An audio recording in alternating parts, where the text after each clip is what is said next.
এই তো বাবাই আজকে বেটাকে বাগে পেয়েছে। সব প্রশ্নের উত্তর দিয়ে আমাদেরকে জব্দ করে দেবে। আজকে এমন প্রশ্ন করবো না, পুরো একদম নাট বল্টু টাইট হয়ে যাবে।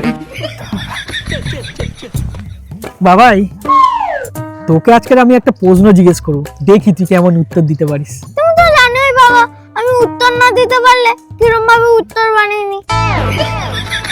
তো যাই হোক, তুমি আমাকে প্রশ্নটা ধরো। তা বলতো, বাস ড্রাইভার আর কন্ডাক্টরের মধ্যে পার্থক্য কি?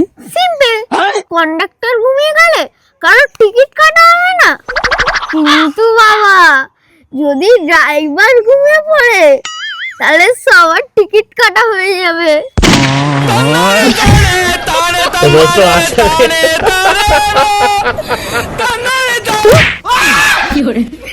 কোনোদিন একে হারাতে পারবো না। বাবা, সেগুড়ে বালি ঠোকো তালি।